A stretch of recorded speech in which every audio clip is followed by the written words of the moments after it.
Hello everyone. Today our group is going to present mainly about the United Arab Emirates and Qatar through the similarities and differences of their development, economic and politics.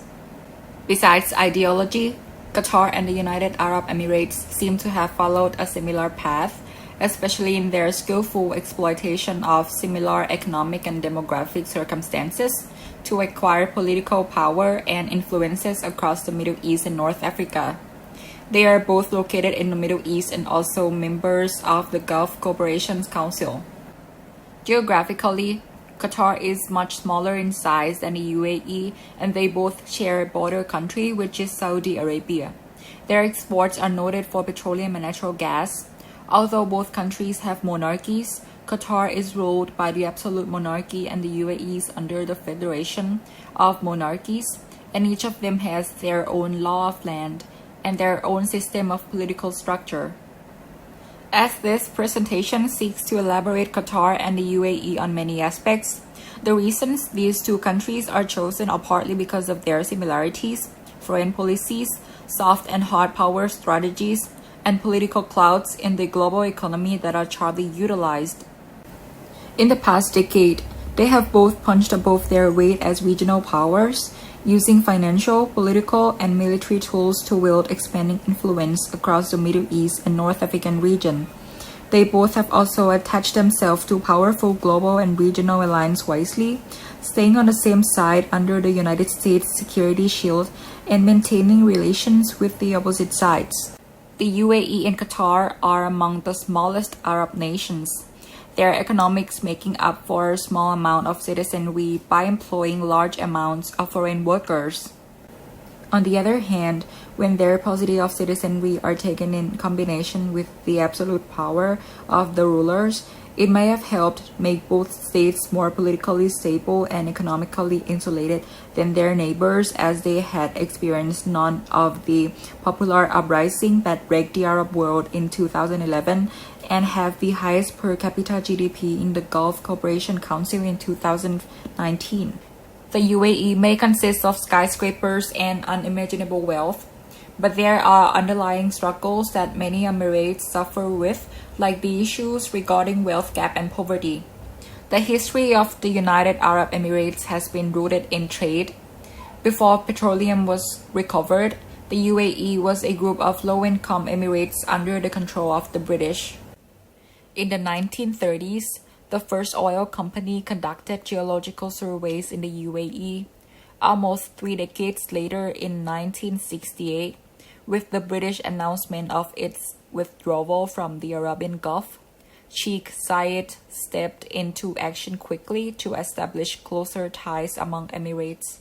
Before the Emirates of Dubai began exporting oil in 1969.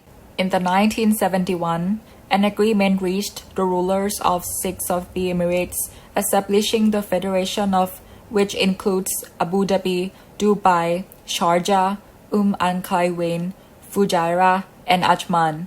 As a result, these countries' revenue become the payment on infrastructures, schools, housings, ports, airports, and hospitals. Since the formation of the Union, the 7 Emirates have forged a distinct national identity. The UAE's political system has been designed to ensure the country's heritage is maintained, adapted, and preserved by combining traditions with a modern administrative structure. It also developed a diversified economic base and modern cities to provide a high standard of living, quality of life, and skilled human resources of its citizens. In short, oil brought modernization to the region and also brought foreign workers. Besides the native population, which is Arab, 2/3 of the non-native populations are Asians, such as Indians, Pakistanis, Sri Lankans, Bangladeshis, and Filipinos, and the rest are Iranians, which are primarily Jordanians, Palestinians, and Egyptians. Although the standard of living are high and the UAE ranks on top of the 10 wealthiest countries in 2015, the wealth is not equally distributed among their populations, over 80% of which are migrant workers. in which some are forced to work under extreme or unsafe conditions. The country prospered by relying on low-paid migrant workers. Consequently, these workers have no residency rights under short-term contracts. The country has no system of permanent residency, but instead, it adopts the kafala system in which the labor brokers are allied to the ruling families and Emirati citizens. The foreign workers have to pay fees to these local brokers, who then are responsible for the well-being of the migrants while they stay in the country. In other words, kafala, or the sponsorship system, allows the private sector and citizens in most of the Arab Gulf countries to almost have total control of the migrant workers' status and employing conditions. Originally, the system was created to supply cheap laborers and prioritize the benefits of local businesses, helping them to drive the development. On the contrary, the system has become increasingly controversial. The lack of regulations and protections of migrant workers' rights is often criticized as modern slavery, resulting in low wages and poor and abusive working conditions as the UAE has no minimum wages. According to the World Bank economist Zahid Hussain, he criticized the system as inefficient way of development, as the combination of short contracts, flat wages, and lack of internal mobility would destroy the incentives for migrant workers to exercise higher efforts level in production and engagement in activities that enhance their human capital. Moreover, it also obstructs them from diversifying and shifting their economies to high-skill-based industries. Earlier in the 1970s, the UAE was still relatively poor and underdeveloped. The massive increase in the country's wealth has been generated by the economic activities of the UAE's million migrant workers, and the main beneficiaries are the Emiratis. The top 1% of Emiratis constitute about 22.8% of total income of the UAE, while the bottom 50% make up only less than 6%. In short, the top 1% individuals in the UAE hold over half of the entire country's wealth. Meanwhile, poverty in the UAE appears in two aspects: water insecurity and fragile food supply. According to United Nations, a country that has less than 1,000 cubic meters of water per capita per year is considered to have water scarce. The UAE has less than half of that figure. It is confronted with a serious depletion of their available water resource. A report from the Emirates Industrial Bank said that the UAE has the highest per capita consumption of water in the world, and the water table of this region has dropped about 1 meter per year for 3 decades. The lack of a sustainable source of fresh water also leads to the lack of food to support its population. As a result, the UAE relied on imports for 90% of its food supply. While the UAE is wealthy enough to provide food supply for its citizens in the present day, the nation will be extremely vulnerable if the world faces global shortages and price changes. With its increasing population rate that is expected to grow by over 2 million in the next 5 years, it will make migrant workers and the less wealthy socio-economic class in the UAE be the first group to suffer and be the group that suffered the most. Next was the general overview of Qatar. Qatar was a very small peninsula that has geography which is mostly flat and rocky. But under the land of Qatar around the area of Dukhan, it was an oil field and natural gas that located in the ocean at the north area of Qatar border. On the other hand, before the Qatar income belonged to oil and natural gas, the Qatar citizen mostly fishing, pearling, and trading. During that time, Qatar was named as the poorest state in the world.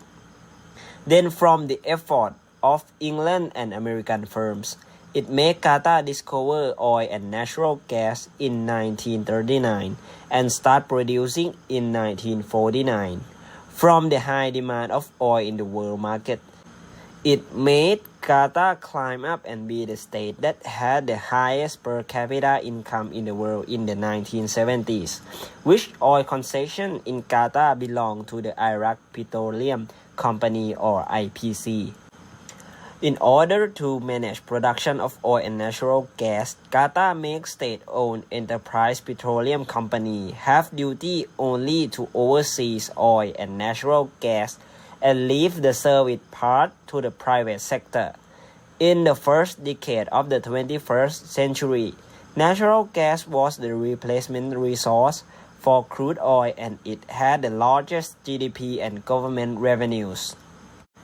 As we saw that Qatar capita per income was highly increased and from reports of human development indicators, Qatar was in the high human development level.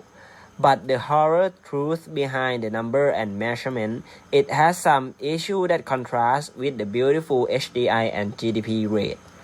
In 1971, which Qatar achieved independence from England, the population of Qatar was only 119,000 people, but it increased more and more until nowadays. Qatar population was around 2.5 million.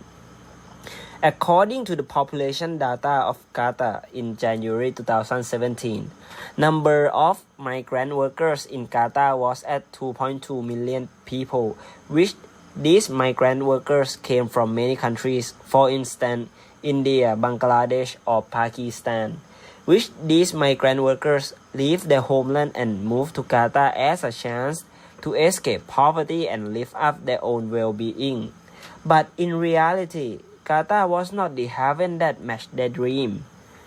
First thing that all migrant workers have faced and made the poverty occur in Qatar was the kafala. This system was the law of Qatar that forced migrant workers to stay in Qatar and they can't change jobs until their employer gave their permissions.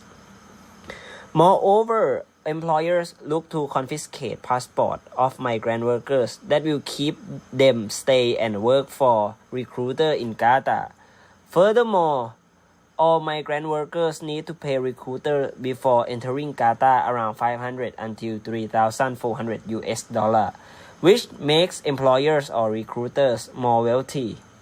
The next issue that poverty still has in the Qatar was the condition of living of migrant workers, as the high GDP rate mean that Qatar was one of states that have high per capita income. But in terms to analyze more, this beautiful number was only to measure from income of native Qatar citizens, which all native citizens had a population of only 250,000 people.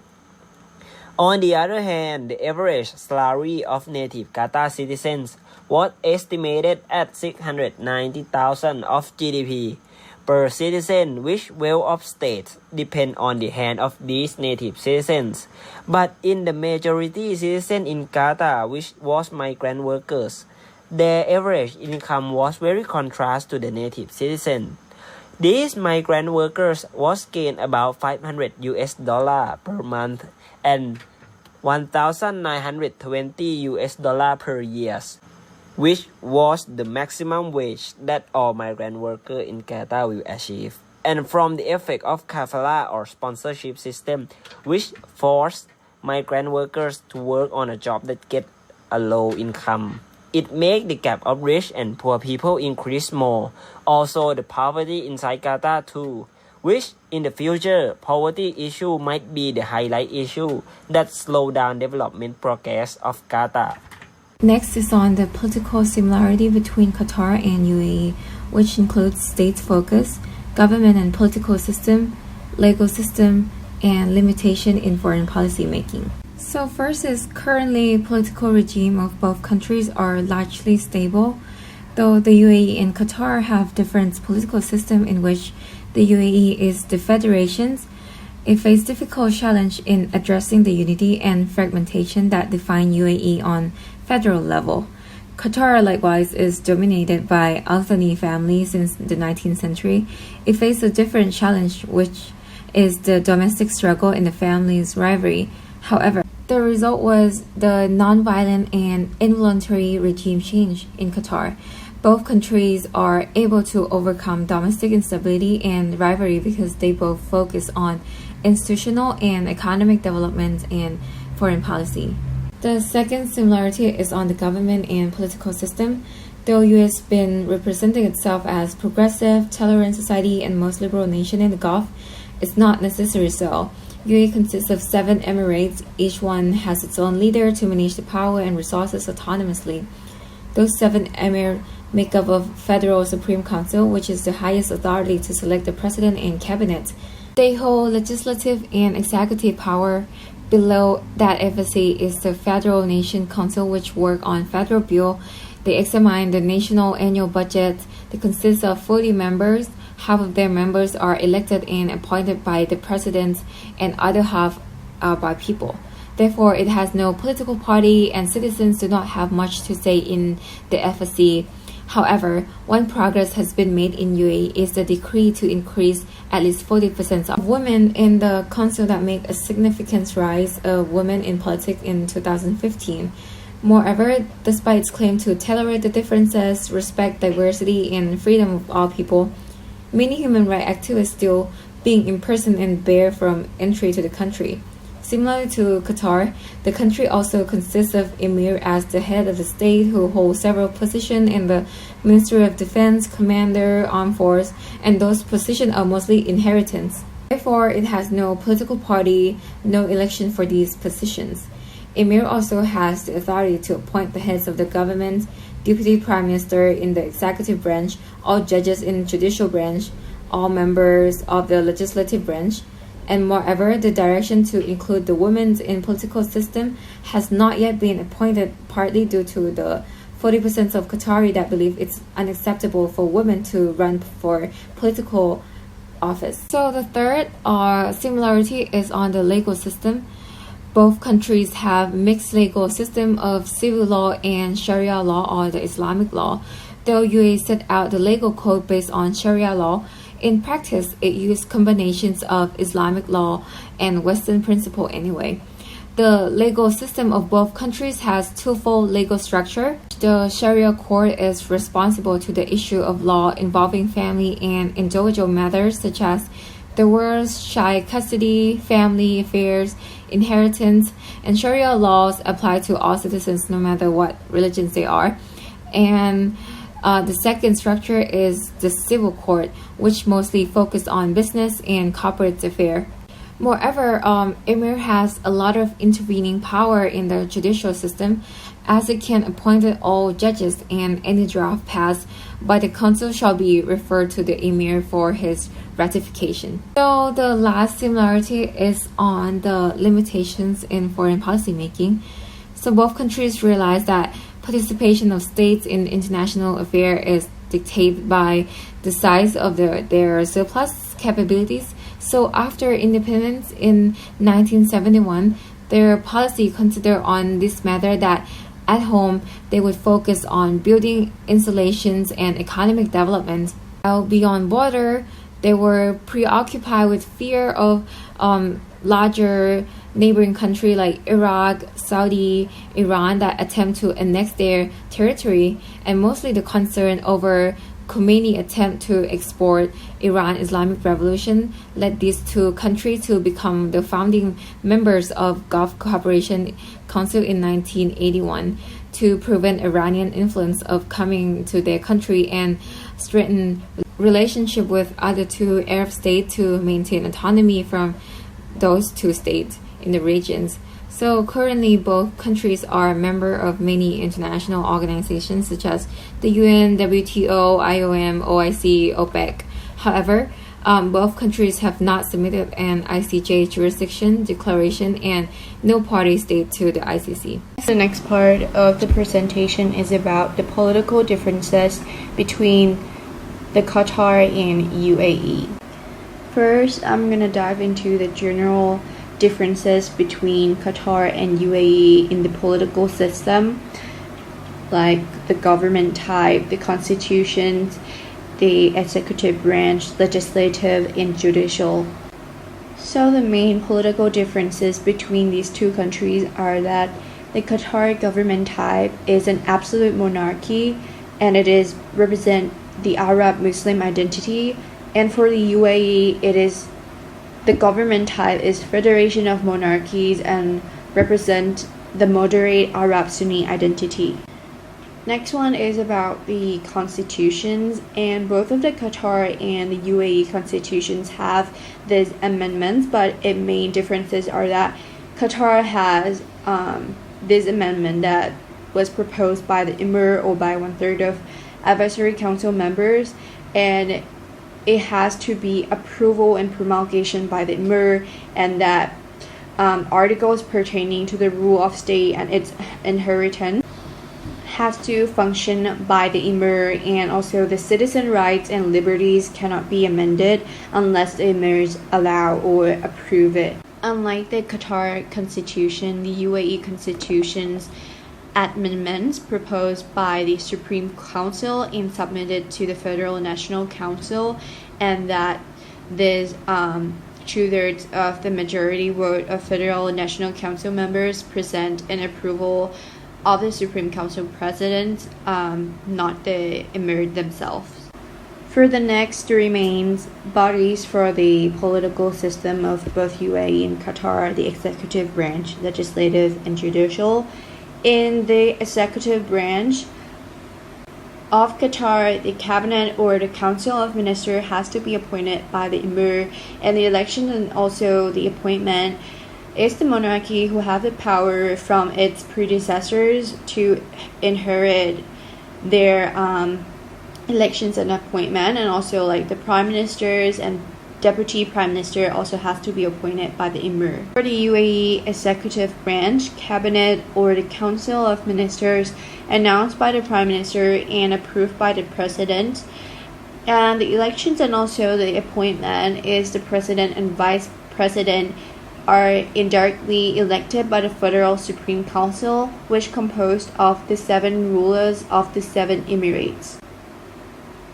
You have to note that the 7 emirates rulers is the Federal Supreme Council in the UAE, and it is the highest constitutional authority in the UAE that establishes general policies and sanction federal legislations, and that the rulers also have effective veto power. Next up is the legislative branch of Qatar and UAE. For Qatar, the legislative branch have this advisory council, which composed of 45 seats in total, and 30 members directly elected by popular vote for 4-year re-electable terms, and the 15 members appointed by the monarch to serve until resignation or until relieved. Noted that this legislative body's drafting authority rests with the Council of Ministers and is reviewed by the Advisory Council of Majlis Al-Shura, or the council headquarters that governed by the Emir. For the UAE legislative branch, it composed with 40 seats, which 20 members indirectly elected using single non-transferable vote by an electoral college whose members are selected by each emirate ruler proportional to its FNC membership, and 20 members appointed by the rulers of the 7 constituent states. The last bodies of the political system of both Qatar and UAE is the judicial branch, which for Qatar, the highest court is the Supreme Court, that consists of the court president and several judges, and also the Supreme Constitutional Court that consists of the Chief Justice and 6 members, which the Supreme Court judges nominated by the Supreme Judiciary Council, and the member of the body consisting of judiciary heads always and also appointed by the Emir. Before Supreme Constitutional Court members nominated by the Supreme Judiciary Council and appointed by the monarch. And for the UAE judicial branch, the highest court is the Federal Supreme Court, and that the judge selection in term of office in this judicial branch, the judges is appointed by the federal president and following approval by the Federal Supreme Council, and then the highest executive and legislative authority that consisting of the 7 emirate rulers and judges serve until retirement age or the expiry of their appointment terms.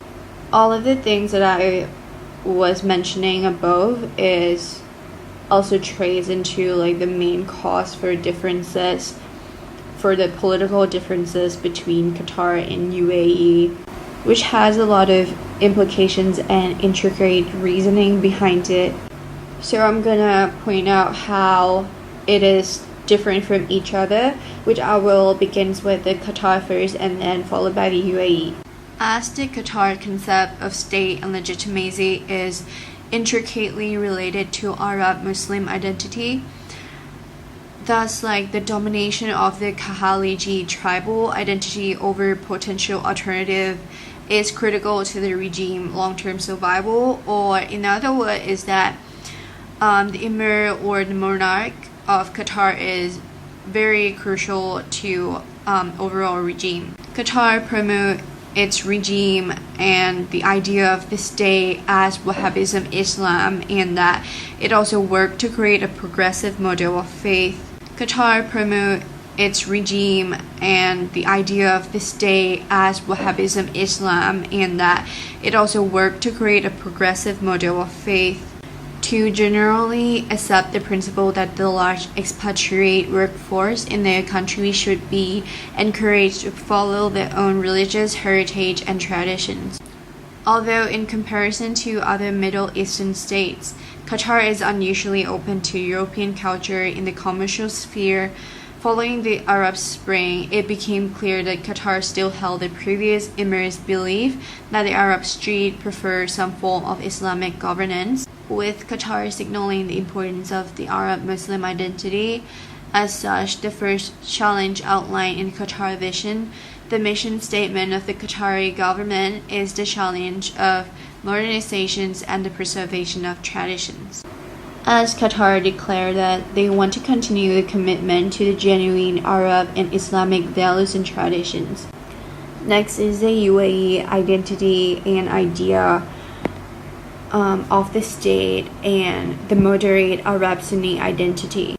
As a disclaimer, right now UAE has been facing these significant challenges onto how will it sustain the monarchical rule in the face of this rapid modernizations by the Western path to modernity. It gave the UAE state sense of religious legitimacy to remain valid, to reassure that their citizens and their traditions and the hegemony of the Sunni Arab identity will not be overtaken by Western and other influences. So the Emirati regime is significantly grounded in its ability to provide the domestic conditions for generating wealth and also adjust the gap between the expatriates and their conservative citizens to uphold their primary belief of the culture and its identity. And they also promoting the moderate Islam as the idea of the state that enables the regime to create the condition necessary to both generate wealth for which they need foreign labor and to protect the Islamic identity. And in 2016, the UAE also created the 2 new ministerial positions, the Minister of State for Happiness and the Minister of State for Tolerance, which both of the Minister of the State was established to be the fundamental value in the UAE society, and also like given the growing stigma surrounding the Islamic identity that will tilt toward the political secularism and religious tolerance that will yield a considerable global capital. Moreover, as the UAE faced a lot of the issue towards like the Arab Sunni identity, the Emirates appears to be attempting to shift its idea of the state away from the religions, and possibly in order to reduce the appeal of Islamism and to shift the regional norm away from religious involvement in governance towards a more secular stance that stresses the primacy of secular but pious politicians over religions. Hence, this main cause of political differences between these actors have differentiated around their idea of Islamism and the play in their own idea of the state, and also the significant actors that has been governing its regime. Also, this dynamics of the actors and also the political differences and political similarities also play an important role in the economic aspects as well. According to the political similarities in both countries, which the state aimed to prevent political instability, domestic has led two countries to focus largely on the economy. So the next session will be exploring the economy part of Qatar and the United Arab Emirates. Starting with the GDP of the two countries, Qatar has prospered in the last several years with continued high real GDP growth.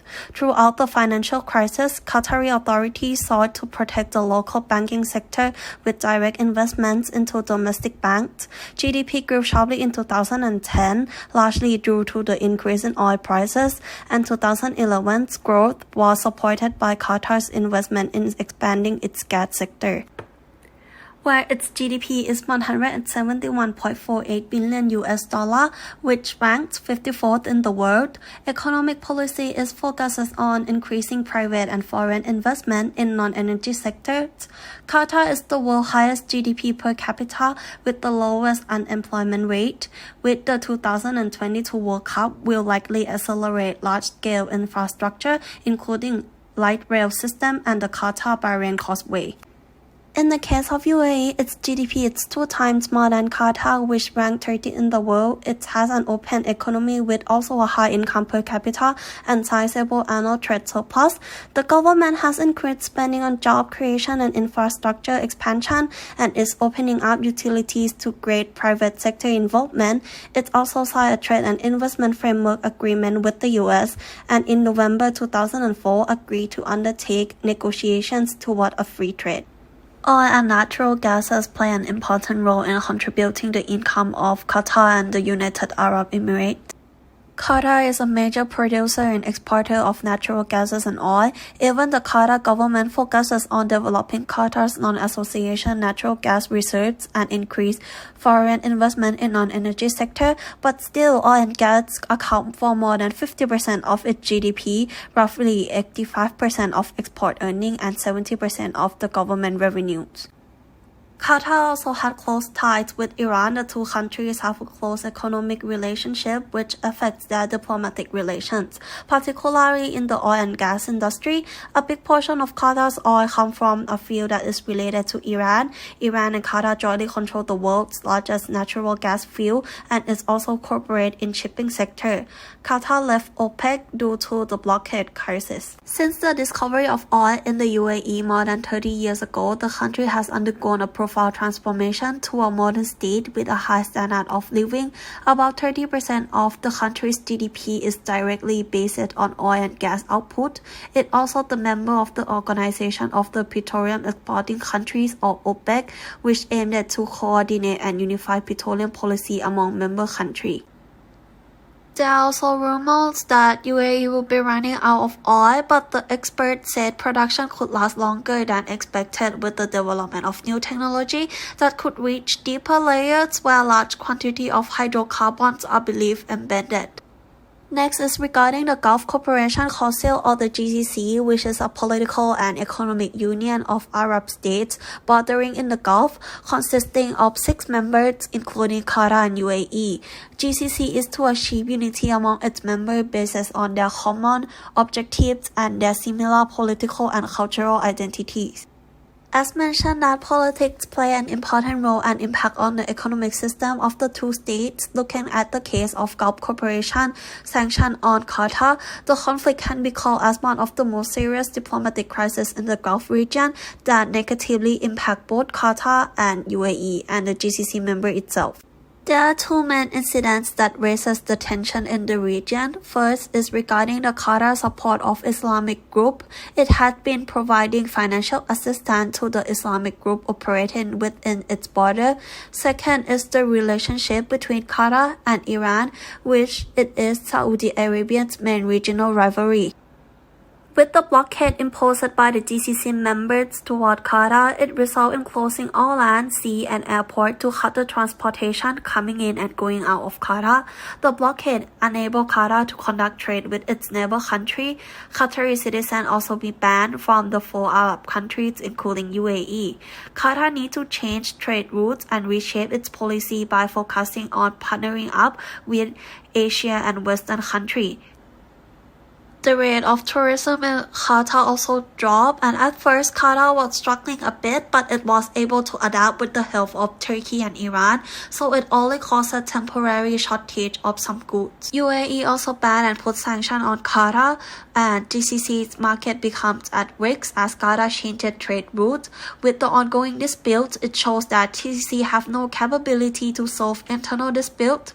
Member states started to seek for new alliances that can undermine the role of GCC. Saudi Arabia and the UAE have a formation of a new bilateral military and economic alliance, which may cause uncertainty between GCC members. The dispute among the region is still ongoing and it seems to be hard to settle down. For Qatar, currently it's doing well in terms of economic, with some few challenges like finding a foreign investment in the country and foreign workers, as they do not have enough human resources to work in infrastructure sector. It proved that Qatar is doing fine on its own and became self-resilient from UAE and other Arab states. With the spread of COVID-19 pandemic, it shifted the focus of the two countries to focus more on health risks. So this is on the impact of COVID-19 in the development of these two countries. So in 2019 until the present, COVID-19 has challenges and obstruct the development of many countries. However, it became an opportunity for UAE and Qatar to further push their development plans and increase their status in international affairs even more. On the positive impact, UAE has been investing on different kinds of technology even before this. With the pandemic, the plan has been pushed much further. The UAE has an eye on the future to learn from the pandemic and adapt for the post-pandemic era. UAE has adopted the situation by reforming its governmental and bureaucratic systems, such as it relocate the making of ID, passport, or an important document for the citizens to be all online. In the health sector, it provides free tests, vaccine, and immediate treatment to everyone living in the country. Moreover, UAE has also used this opportunity to increase its soft power by providing 660 tons of medical supplies to 62 countries, including the US, as well as Qatar, which has recently been sanctioned by its surrounding neighbor. But these situation did not affect much on Qatar economy and stabilities. Qatar also has foreign aid program to assist other countries by providing the medical equipment. Qatar Airways has helped to transport medical equipment and assist Qatari or foreigners for free flight reparations. And domestically, Qatar also has strong healthcare regulation by providing food, immediate treatment, and vaccine to all people. Nevertheless, the COVID-19 has made the living condition of migrant workers in both countries to be more difficult. Although the government of both countries claim to focus on protecting migrant workers during the pandemic, many workers are left unprotected. Many are facing high rates of infections with no way to return home. In Qatar and UAE, migrant workers make up of half or more of the populations, but the life of those people are not as good as the citizens. Many workers, especially the construction workers, tend to live in tightly packed labor camps with unsanitary conditions and lack of access to running water in some places. This led to highly increasing cases in the camp, many also suffering from economic consequences from being unable to work. These workers are also working to build stadiums across Qatar for the 2022 World Cup. Though the governments claim to improve the living conditions, the government sometimes still reluctant to treat large number of infected workers in the camps. Similarly to the domestic worker, the lockdown and travel restriction has led domestic workers who work for Qatari and Emirati families to face more abuse and harassment during the lockdown. Coming up to the conclusion part, we have two problems that obstruct sustainable development in Qatar and UAE. The first problems that obstruct the development of both countries are in terms of the human rights of the citizen and migrant workers. The human rights of citizens in both countries still remain repressed, from political participation, no election, no political party, and also gender discrimination, particularly against women. For example, in 2018, Qatar passed a number of significant human rights amendments, but failed to approve some of other proposed reform. Though Qatar ratified two main human rights treaties, it made reservations depriving migrants and women of certain rights. Qatar enacted the first refuge asylum law in the Gulf region, but it failed to achieve the country's contractual obligations, and Qatari law proceeds to discriminate against refugees, women, and people who identify as homosexual, gay, bisexual, or transgender. Another example of Qatar in suppressing people to have political participation is that, in comparison to other Middle Eastern states, Qatar is unusually open to European culture in the commercial sphere, and it hopes to retain the preservation of cultural traditions as a major challenge right now. Is that it confronts many society in a rapidly globalizing and increasingly interconnected world.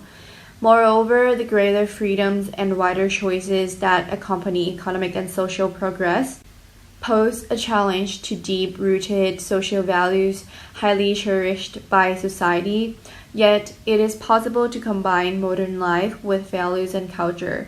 As such, it is the first challenge outlined in Qatar Vision of the Qatari government vision, responding to this challenge and seek to connect and balance the old and the new. For another example, from the UAE parts, UAE also repress of dissent continue in 2018 when the authorities sentenced Ahmed Mansour, an Emirati award-winning human rights activist, to 10 years imprisonment in May for upholding his right to free speech. Individuals who oppose the regime continues to be unlawfully detained and forcefully expelled by the government. The UAE continues to take a prominent role in the Saudi-led military alliance, which has carried out several illegal attacks in Yemen. The UAE has been linked to detention abuse, both domestically and abroad. Moreover, labor exploitation continues to exist. Migrant construction workers are subjected to severe exploitation, and domestic employees were granted labor rights for the first time in the UAE in just September 2017. But certain protections remain poorer than those granted to other workers under the labor law.